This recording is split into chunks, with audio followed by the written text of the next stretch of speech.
तालिबान ने भारत का नाम लेकर ऐसा ऐलान किया है जिससे पाकिस्तान से लेकर अमेरिका तक हड़कंप मच गया है। अफगानिस्तान के बगराम एयरबेस पर भारत की मदद से एक बड़ा काम शुरू होने वाला बताया जा रहा है। कहा जा रहा है कि वहां भारत का सुरक्षा कवच एक्टिव होने वाला है और यह खबर पाकिस्तान के लिए किसी बम धमाके से कम नहीं है। पेशावर से लेकर इस्लामाबाद तक डर का माहौल है, क्योंकि यह मामला किसी जंग के ऐलान से ज्यादा खतरनाक है। यह डर अफगानिस्तान की एक ऐसी खबर से पैदा हुआ है जिसने पाकिस्तान की नींव तक हिला दी है। अफगान मीडिया ने दावा किया है कि तालिबान सरकार चाहती है कि भारत अफगानिस्तान के 3 बड़े ठिकानों Bagram airbase, Kabul international airport और कांधार एयरबेस के बंद पड़े एयर डिफेंस सिस्टम को फिर से चालू कर दें। यह कोई मामूली मांग नहीं है, बल्कि पाकिस्तान के उस हथियार को बेअसर करने की कोशिश है जिससे वह अफगानिस्तान पर दबाव बनाता आया है। अगर भारत इन सिस्टम को ठीक कर देता है तो पाकिस्तान के लड़ाकू विमान, हेलीकॉप्टर और ड्रोन अफगान सीमा में दाखिल होने से पहले ही खत्म हो जाएंगे। यह कदम पाकिस्तान की हवाई ताकत को खत्म कर सकता है और यही बात इस वक्त उसे सबसे ज्यादा डरा रही है। पाकिस्तान की असली ताकत उसकी वायुसेना रही है, क्योंकि जमीन पर अफगान लड़ाके हमेशा उससे बेहतर साबित हुए हैं।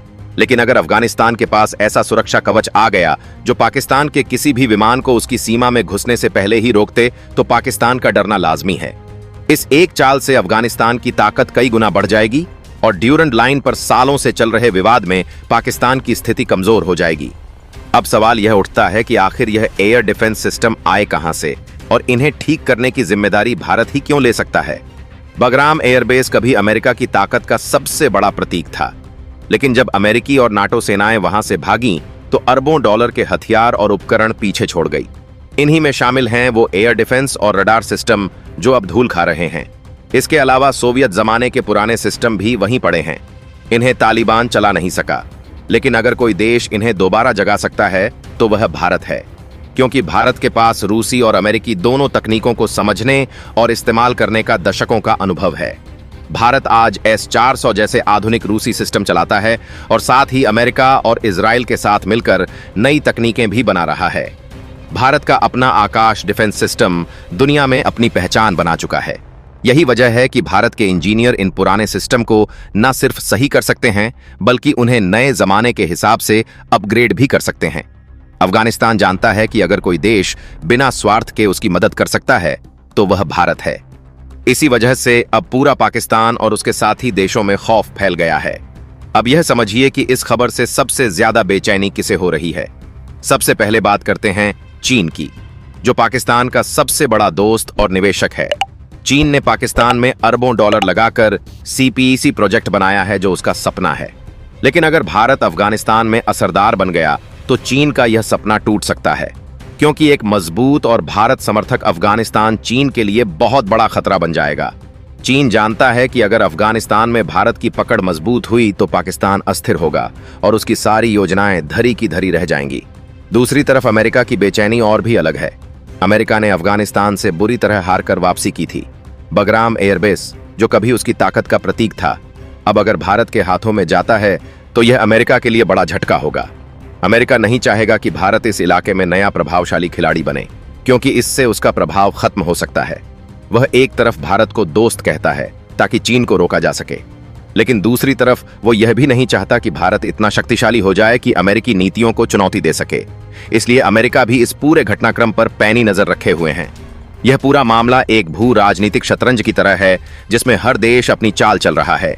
चीन चाहता है कि पाकिस्तान मजबूत बना रहे ताकि वह भारत को घेर सके।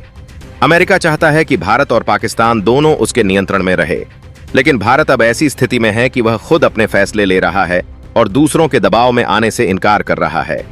यही वजह है कि अब भारत का हर कदम दुनिया के बड़े देशों के लिए चिंता का कारण बनता जा रहा है। भारत का यह कदम सिर्फ अफगानिस्तान की मदद नहीं है, यह उसकी साइलेंट स्ट्रेटजी का हिस्सा है। इस रणनीति का मकसद है एक ही चाल में कई दुश्मनों को मात देना। पाकिस्तान, चीन और अमेरिका तीनों को एक साथ सोचने पर मजबूर कर देना। भारत समझता है कि पाकिस्तान की असली ताकत उसकी सेना और ISI है, जो आतंकवाद को बढ़ावा देती है। अगर पाकिस्तान की पश्चिमी सीमा पर एक बड़ा सिरदर्द दे दिया जाए तो उसकी कश्मीर में दखल देने की ताकत अपने आप खत्म हो जाएगी। यह भारत का सबसे बड़ा प्रहार है, जो गोली या मिसाइल से नहीं बल्कि रणनीति से किया जा रहा है। एक तरफ पाकिस्तान को अफगानिस्तान में उलझाना, दूसरी तरफ चीन के विस्तार को रोकना और तीसरी तरफ खुद को वैश्विक शक्ति के रूप में स्थापित करना। यह तीनों उद्देश्यों को पूरा करने वाली योजना है और अब इस योजना से पाकिस्तान, चीन और अमेरिका तीनों देशों में बेचैनी बढ़ गई है। यह कदम केवल सैनिक ताकत दिखाने का नहीं है, यह एक पूरी रणनीति का हिस्सा है जिसका असर लंबे समय तक रहेगा। पहला असर यह होगा कि पाकिस्तान की पहचान पर सीधा असर पड़ेगा, क्योंकि उसकी हवा से मार करने वाली ताकत अगर नाकार्य हो जाए तो उसके पास वही सब हथकंडे रह जाएंगे जिनसे वह अब तक काम चलाता आया है। दूसरा असर यह होगा कि सीमाओं पर झड़पों का स्वरूप बदल जाएगा। जमीन पर लड़ाई में अफगान लड़ाकों की हिम्मत और भरोसा बढ़ जाएगा और ड्यूरेंट लाइन पर दबाव अफगानिस्तान के पक्ष में झुकेगा। तीसरा असर यह है कि क्षेत्रीय राजनीति में संतुलन बदल जाएगा। पड़ोसी देशों के रिश्ते फिर से परख में आएंगे और नए गठबंधनों की संभावना बढ़ जाएगी। इन सभी असरों का नतीजा यह होगा कि पाकिस्तान को अब केवल सैन्य ताकत पर भरोसा रखना मुश्किल हो जाएगा और उसे अपनी नीतियों पर फिर से सोचने पर मजबूर होना पड़ेगा। यह रणनीति जोखिम भी लेकर आती है और मौके भी देती है।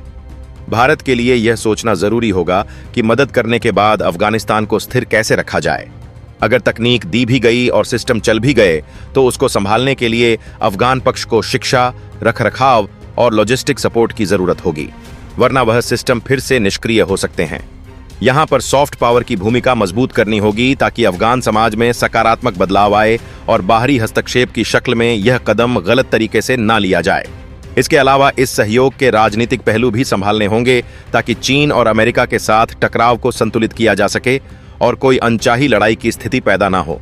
यही वजह है कि यह केवल हथियारों की मदद नहीं बल्कि एक जमीनी और दीर्घकालिक योजना मांगता है जिसे सोच समझकर लागू करना होगा। आर्थिक और मानवीय पहलू भी इस योजना का अहम हिस्सा होंगे, क्योंकि स्थिरता तभी टिकेगी जब आम लोगों की जिंदगी में फर्क दिखेगा। भारत अगर सिर्फ सिस्टम ठीक कर ही भेजेगा तो असर सीमित रहेगा। इसलिए बुनियादी ढांचे, चिकित्सा और शिक्षा में भी सहयोग जरूरी होगा ताकि अफगान समाज के साथ भरोसा गहरा हो। यह सहयोग पाकिस्तान के खिलाफ सीधे लड़ाई जैसा ना दिखे। इसे शांतिपूर्ण तरीके से पेश करना होगा ताकि क्षेत्रीय प्रतिक्रियाएं नियंत्रित रहें। एक मजबूत और शांत अफगानिस्तान दक्षिण एशिया के लिए फायदेमंद होगा। इससे सीमा पार हिंसा कम होगी और व्यापार तथा संपर्क के नए रास्ते खुलेंगे।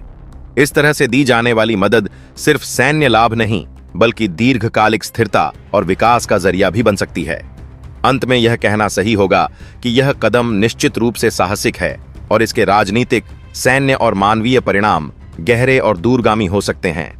भारत को अगर यह रास्ता चुनना है तो उसे पूरी तरह से रणनीति, संसाधन और धैर्य के साथ आगे बढ़ना होगा ताकि छोटे लाभ के चक्कर में बड़ा जोखिम ना उठाना पड़े। यह इतिहास की एक ऐसी घड़ी हो सकती है जिसमें दक्षिण एशिया का नया संतुलन तय हो और अगर सोच समझकर काम हुआ तो इसका लाभ पूरे क्षेत्र को मिल सकता है। खैर कुछ भी हो, इस पूरे खेल में चीन की बेचैनी भी साफ दिख रही है, क्योंकि भारत की हर नई चाल उसके बेल्ट एंड रोड प्रोजेक्ट के रास्ते में दीवार खड़ी करती है। अगर अफगानिस्तान भारत के साथ स्थिर व्यापारिक साझेदार बन गया तो चीन का सेंट्रल एशिया में दबदबा कमजोर पड़ सकता है। दोस्तों, अब जब बगराम एयरबेस पर भारत ने अपना तिरंगा फहराकर पूरी दुनिया को चौंका दिया है तो इसके बाद शुरू हुआ असली खेल, जो न केवल अफगानिस्तान और अमेरिका के बीच के समीकरण को बदलने वाला है बल्कि पूरे एशिया की भू राजनीति को हिला देने वाला है। बगराम एयरबेस अब सिर्फ एक एयरबेस नहीं रहा बल्कि यह भारत की उस कूटनीतिक जीत का प्रतीक बन गया है जिसने साबित कर दिया कि आज भारत केवल क्षेत्रीय शक्ति नहीं बल्कि एक वैश्विक निर्णायक शक्ति है। भारत ने जिस चतुराई, संयम और रणनीतिक दृष्टि से इस पूरे मामले को हैंडल किया, उसने अमेरिका, पाकिस्तान, चीन और रूस जैसे देशों को मजबूर कर दिया कि वे भारत की भूमिका को स्वीकार करें।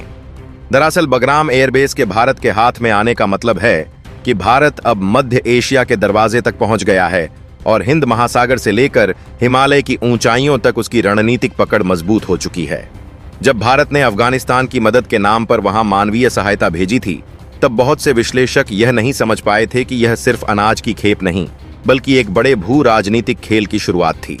भारत ने धीरे धीरे अफगानिस्तान में भरोसा जीता, पहले अनाज और दवाइयों से, फिर तकनीकी और बुनियादी ढांचे की मदद से और अंत में एक ऐसे सहयोगी के रूप में जिसने बिना किसी स्वार्थ के अफगान जनता की पीड़ा को समझा। यही कारण था कि जब तालिबान सरकार ने देखा कि अमेरिका सिर्फ धमकियों और राजनीतिक दबाव की भाषा समझता है जबकि भारत सहयोग और साझेदारी की भाषा बोलता है, तो उसने फैसला किया कि बगराम एयरबेस अब भारत के हाथों में ही सबसे सुरक्षित रहेगा। भारत ने भी यह अवसर हाथ से जाने नहीं दिया।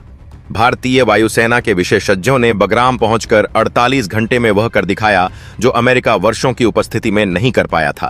टूटे रडार, ध्वस्त रनवे, जले कम्युनिकेशन टावर, सब कुछ फिर से जीवित होने लगा।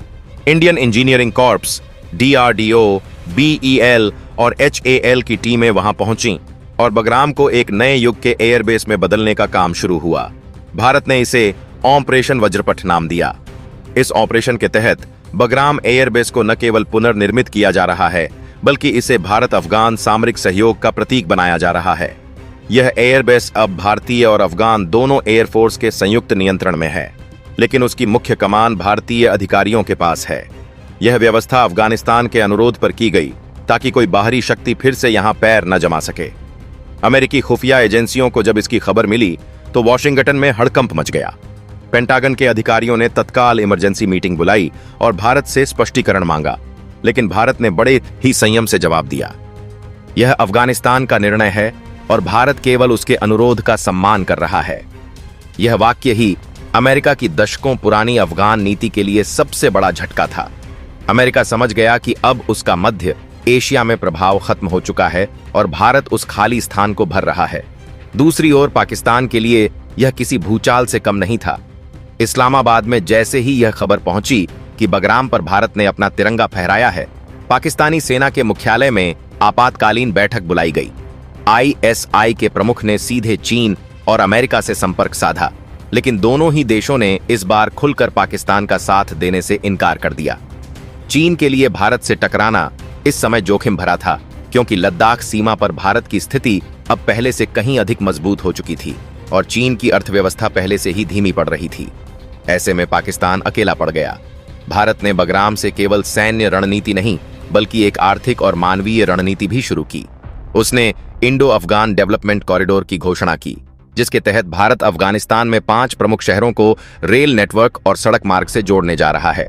इससे न केवल अफगानिस्तान को आर्थिक स्थिरता मिलेगी, बल्कि भारत को भी मध्य एशिया और यूरोप के लिए एक सीधा स्थलीय रास्ता मिल जाएगा। यह वही रास्ता है जो पाकिस्तान ने दशकों तक भारत को नहीं दिया था, लेकिन अब इतिहास पलट गया था। अफगानिस्तान खुद भारत को यह रास्ता दे रहा था। अमेरिका ने जब यह देखा कि भारत अब न केवल बगराम बल्कि पूरे मध्य एशिया में अपनी उपस्थिति दर्ज करा रहा है, तो उसने भारत को कॉन्ट्रैक्टुअल रिव्यू की धमकी दी, यानी उसके रक्षा सौदों की समीक्षा की जाएगी। लेकिन भारत ने इस बार किसी भी दबाव के आगे झुकने से इनकार कर दिया। भारत ने साफ शब्दों में कहा कि उसकी विदेश नीति किसी तीसरे देश की अनुमति पर निर्भर नहीं है, और यही बयान दुनिया के हर राजनयिक गलियारे में गूंज गया। यूरोप, रूस, जापान और ऑस्ट्रेलिया ने भारत के इस कदम का समर्थन किया। रूस ने तो यहां तक कह दिया कि अगर भारत बगराम में स्थायी रूप से मौजूद रहता है तो यह पूरे एशिया की स्थिरता के लिए शुभ संकेत है। रूस ने भारत को S-500 डिफेंस सिस्टम की आपूर्ति के लिए एक विशेष समझौते की भी पेशकश कर दी। इस बीच भारत ने बगराम को केवल एक सैन्य अड्डा नहीं, बल्कि एक टेक्नोलॉजिकल हब में बदलने का निर्णय लिया। DRDO ने वहां से हाई एल्टीट्यूड टेस्टिंग फैसिलिटी बनाने की योजना शुरू की, जहां भारत के नए फाइटर ड्रोन और AI संचालित रक्षा प्रणाली का परीक्षण किया जाएगा। इसके साथ ही भारत ने वहां से satellite linked air control network चालू किया, जो सीधे नई दिल्ली और गाजियाबाद स्थित एयर कमांड सेंटर से जुड़ा हुआ है। यानी अब बगराम भारत की आंखों और कानों की तरह काम कर रहा है। इस कदम से पाकिस्तान के रणनीतिक ठिकाने पूरी तरह निगरानी में आ गए हैं। कराची से लेकर ग्वादर तक की हर हरकत अब भारत की नजर में है। दूसरी तरफ अफगानिस्तान के नागरिकों के लिए भारत ने बगराम शिक्षा और स्वास्थ्य मिशन शुरू किया। भारतीय डॉक्टर, इंजीनियर और शिक्षक वहां तैनात किए गए। यह वही मानवीय पहल थी जिसने अफगानिस्तान की जनता को भारत का सच्चा मित्र मानने पर मजबूर कर दिया। यह केवल ताकत नहीं, बल्कि दिल जीतने की नीति थी।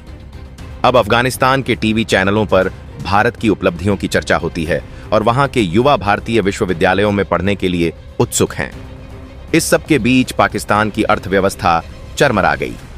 IMF और विश्व बैंक ने पाकिस्तान की कर्ज योजना रोक दी, क्योंकि अफगानिस्तान और भारत के नए गठबंधन ने उसकी सामरिक अहमियत को खत्म कर दिया था। उधर अमेरिका को भी अपनी रणनीति पर पुनर्विचार करना पड़ा।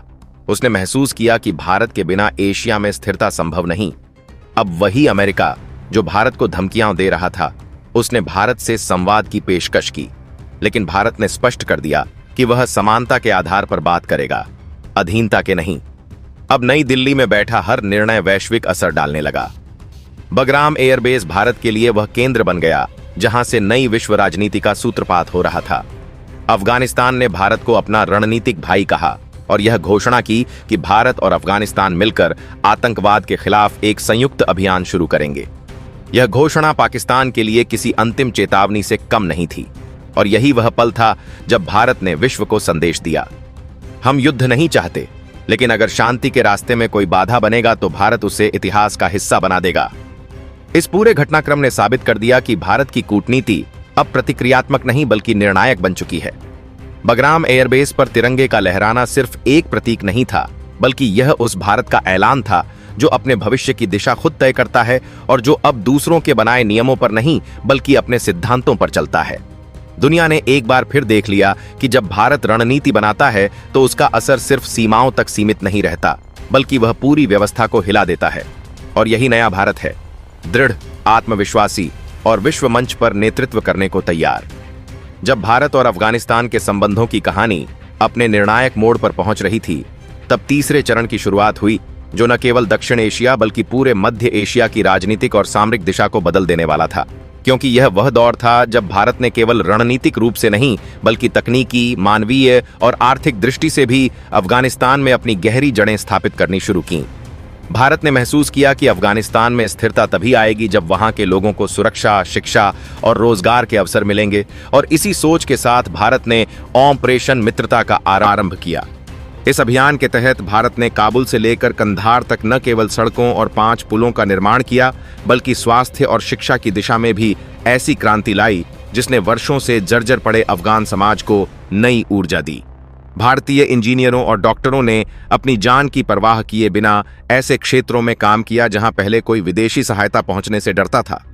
भारत ने बगराम एयरबेस के पुनर्निर्माण के साथ साथ काबुल यूनिवर्सिटी में एक नया Indo Afghan technical research centre स्थापित किया, जहां अफगान छात्रों को इंजीनियरिंग, कंप्यूटर साइंस और रक्षा प्रौद्योगिकी की शिक्षा दी जाने लगी। यह केंद्र DRDO और ISRO के संयुक्त सहयोग से बनाया गया था और इसी के माध्यम से भारत ने अफगान युवाओं में वह तकनीकी आत्मनिर्भरता जगाई जो कभी विदेशी शक्तियों पर निर्भर हुआ करती थी। जब अफगानिस्तान के लोग भारत के वैज्ञानिकों और शिक्षकों के साथ काम करने लगे, तब उन्हें एहसास हुआ कि भारत केवल सहायता देने वाला देश नहीं बल्कि उनका सच्चा साझेदार है। दूसरी ओर पाकिस्तान और चीन इस बढ़ते भारतीय प्रभाव से बुरी तरह घबरा गए। चीन ने अपनी बेल्ट एंड रोड इनिशिएटिव के तहत अफगानिस्तान को फिर से अपने जाल में फंसाने की कोशिश की, लेकिन भारत ने उसकी चालों को बहुत ही शांत और कूटनीतिक तरीके से नाकाम कर दिया। भारत ने अफगानिस्तान को अपने उत्तर दक्षिण विकास गलियारे में शामिल करने का प्रस्ताव दिया, जिसके तहत चाबहार बंदरगाह से होकर एक नई व्यापारिक लाइन स्थापित की जा रही थी जो भारत, ईरान, अफगानिस्तान और मध्य एशिया को जोड़ने वाली थी। यह योजना पाकिस्तान को पूरी तरह दरकिनार कर रही थी और इसी कारण इस्लामाबाद में बेचैनी बढ़ गई थी। पाकिस्तान के नेताओं ने तालिबान पर दबाव डालने की कोशिश की कि वे भारत से दूरी बनाकर रखें, लेकिन अब अफगानिस्तान भारत के बिना खुद को अधूरा मानने लगा था। इसी बीच भारत ने बगराम एयरबेस पर एक संयुक्त कमांड सेंटर की स्थापना की, जहां भारतीय और अफगान सैन्य अधिकारी मिलकर सीमाई सुरक्षा की रणनीति बनाते थे। यह केंद्र आतंकवाद विरोधी अभियानों का भी हिस्सा बन गया। भारत ने अफगान सेना को उन्नत हथियार, ड्रोन तकनीक और रडार सिस्टम दिए, जिनसे सीमा पार से होने वाली हर घुसपैठ पर नजर रखी जा सके। DRDO द्वारा विकसित गरुड़ 3 ड्रोन को पहली बार बगराम से तैनात किया गया, जिसने आतंकवादियों की कई छिपी हुई सुरंगों और ठिकानों को उजागर कर दिया। इन सफलताओं ने अफगानिस्तान की जनता में भारत के प्रति अपार विश्वास पैदा किया। भारत ने साथ ही बगराम हेल्थ मिशन शुरू किया, जिसके तहत वहां एक अत्याधुनिक अस्पताल बनाया गया जहां भारतीय डॉक्टर अफगान मरीजों का इलाज करने लगे। यह वही अस्पताल था जहां पहली बार अफगानिस्तान के गरीब किसान वर्ग ने मुफ्त चिकित्सा का लाभ उठाया। महिलाओं के लिए भारत ने अलग स्वास्थ्य केंद्र खोले, जिससे अफगान समाज में बदलाव की एक नई लहर उठी। अब काबुल की सड़कों पर भारतीय दवाइयों के बैनर और भारतीय कंपनियों के वाहनों को देखकर लोगों को महसूस होने लगा कि भारत उनकी जिंदगी का हिस्सा बन चुका है। इस सब के बीच अमेरिका की भूमिका दिलचस्प थी। वह भारत के इस बढ़ते प्रभाव को देखकर पहले असहज हुआ, लेकिन बाद में उसे भी समझ आया कि भारत ही वह शक्ति है जो अफगानिस्तान को स्थिरता दे सकती है। अमेरिकी अधिकारियों ने भारत के साथ टेक्निकल कोऑपरेशन फ्रेमवर्क पर हस्ताक्षर करने की बात शुरू की, लेकिन भारत ने इस बार किसी दबाव में आने से इनकार कर दिया। नई दिल्ली ने साफ कहा कि अफगानिस्तान में उसकी भूमिका अफगान जनता के हित में है, किसी पश्चिमी एजेंडे के लिए नहीं। इस स्पष्टता ने भारत की कूटनीति को और मजबूत किया। वहीं रूस ने भी भारत का खुला समर्थन किया। मॉस्को में हुई एक बैठक में रूस ने कहा कि भारत ने जो काम किया है वही काम अगर पश्चिमी ताकतें करती तो शायद अफगानिस्तान आज भी अस्थिर रहता। इस वक्त पाकिस्तान पूरी तरह अलग थलग पड़ चुका था। उसकी अर्थव्यवस्था पहले से चरमराई हुई थी और अब अफगानिस्तान में भारत की मौजूदगी ने उसकी सामरिक गहराई की नीति को खत्म कर दिया था। पाकिस्तान ने चीन से मदद मांगी, लेकिन चीन ने भी अपने आर्थिक हितों के कारण भारत से टकराव से परहेज किया। अब भारत ने बगराम एयरबेस को एक रणनीतिक और मानवीय केंद्र के रूप में बदलने का फैसला लिया। वहां एक इंडो अफगान ट्रेनिंग इंस्टीट्यूट स्थापित किया गया, जहां अफगान सैनिकों और तकनीकी विशेषज्ञों को प्रशिक्षित किया जाने लगा। भारत ने यह प्रशिक्षण इस उद्देश्य से दिया कि अफगानिस्तान अपने संसाधनों का उपयोग स्वयं कर सके और किसी विदेशी शक्ति पर निर्भर न रहे। इसके साथ ही भारत ने अफगान महिलाओं के लिए शक्ति केंद्र नामक एक विशेष कार्यक्रम शुरू किया, जिसमें अफगान महिलाओं को आत्मनिर्भरता शिक्षा और व्यावसायिक प्रशिक्षण दिया जाने लगा। इससे अफगान समाज में महिलाओं की भूमिका मजबूत हुई और लोगों को महसूस हुआ कि भारत केवल राजनीतिक साझेदार नहीं बल्कि सामाजिक सुधार का वाहक भी है। अब काबुल के रेडियो और टेलीविजन पर भारतीय कार्यक्रमों का प्रसारण होने लगा, जिससे भारत की सांस्कृतिक उपस्थिति और गहरी होती चली गई। दूसरी ओर भारत ने बगराम से संचालित सैटेलाइट मॉनिटरिंग सिस्टम के जरिए पाकिस्तान की गतिविधियों पर नजर रखनी शुरू की। यह वही सिस्टम था जो भारतीय वैज्ञानिकों ने ISRO और DRDO के सहयोग से बनाया था। इस सिस्टम के जरिए सीमा पार से होने वाले ड्रोन हमलों की तुरंत जानकारी मिल जाती थी और अफगान सीमा सुरक्षा बल तुरंत प्रतिक्रिया कर सकते थे। इस तकनीकी बढ़त ने भारत अफगान गठबंधन को एक अजेय शक्ति बना दिया। पाकिस्तान के मीडिया में अब भारत के खिलाफ झूठी खबरें फैलाने की कोशिशें शुरू हुईं, लेकिन अफगान नागरिक अब पहले की तरह उन पर भरोसा नहीं करते थे। वे जानते थे कि भारत ने उनके लिए स्कूल बनाए, अस्पताल खोले और सड़कों का निर्माण किया। अब भारत केवल एक नाम नहीं बल्कि अफगान जनता की उम्मीद बन चुका था। इसी बीच संयुक्त राष्ट्र में भी भारत की भूमिका को मान्यता मिली। न्यूयॉर्क में हुए एक विशेष सत्र में अफगान प्रतिनिधि ने कहा कि अगर भारत न होता तो अफगानिस्तान फिर से आतंकवाद की गिरफ्त में चला जाता। इस बयान ने भारत की वैश्विक प्रतिष्ठा को नई ऊंचाई दी। अब अमेरिका और यूरोप भी भारत से सीखने की बात करने लगे कि कैसे मानवीय विकास और सैन्य रणनीति को साथ लेकर चला जा सकता है। भारत ने यह साबित कर दिया था कि शक्ति केवल बंदूक या मिसाइल से नहीं आती, बल्कि वह विश्वास और साझेदारी से बनती है। इसी दौरान भारत ने अफगानिस्तान में सौर ऊर्जा मिशन की शुरुआत की, जिससे काबुल, मजार-ए-शरीफ और हेरात जैसे शहरों में बिजली की समस्या खत्म हो गई। भारत की कंपनियों ने वहां सोलर पैनल लगाए और स्थानीय लोगों को रोजगार दिया। यह पहली बार था जब अफगानिस्तान में भारतीय झंडे के नीचे काम कर रहे मजदूरों और अफगान श्रमिकों ने मिलकर अपने देश का भविष्य गढ़ा। बगराम से भारत ने अब एक नया अध्याय शुरू किया, तकनीक, मानवता और सुरक्षा का ऐसा संगम जिसने न केवल अफगानिस्तान बल्कि पूरे क्षेत्र की तस्वीर बदल दी। और यही वह क्षण था जब दुनिया ने महसूस किया कि भारत अब केवल दक्षिण एशिया का प्रहरी नहीं बल्कि पूरे एशिया का निर्णायक बन चुका है। भारत और अफगानिस्तान के बढ़ते संबंधों ने जब दक्षिण एशिया के शक्ति समीकरण को पूरी तरह से बदल दिया, तब चौथे चरण की कहानी और भी रोचक और निर्णायक बन गई, क्योंकि अब भारत ने अपनी कूटनीतिक, आर्थिक और सैन्य रणनीति को एक साथ जोड़कर ऐसा भू राजनीतिक ताना बाना बुना जिसने पाकिस्तान, चीन और तुर्की तीनों की योजनाओं को पूरी तरह से ध्वस्त कर दिया। इस दौर में भारत ने अफगानिस्तान के साथ Indo Afghan strategic partnership expansion initiative की शुरुआत की, जिसके तहत भारत ने अफगानिस्तान को एक स्थायी साझेदार के रूप में शामिल किया, न कि किसी सहयोगी के रूप में। और यह वही कदम था जिसने अफगानिस्तान को भारत के रक्षा, व्यापार और विज्ञान नेटवर्क का हिस्सा बना दिया। भारत ने काबुल, हेरात और मजार-ए-शरीफ में अपने डिजिटल मिशन सेंटर स्थापित किए, जो सीधे भारत के उपग्रह नेटवर्क से जुड़े थे, ताकि अफगानिस्तान की हर सामरिक गतिविधि और हर सीमा पार की हलचल को रियल टाइम में मॉनिटर किया जा सके। इसके साथ ही भारत ने अपनी south Asian cooperation defence network की भी घोषणा की, जिसमें अफगानिस्तान को केंद्रीय भूमिका दी गई। इस नेटवर्क का उद्देश्य था आतंकवाद और साइबर हमलों के खिलाफ एक साझा रक्षा प्रणाली विकसित करना।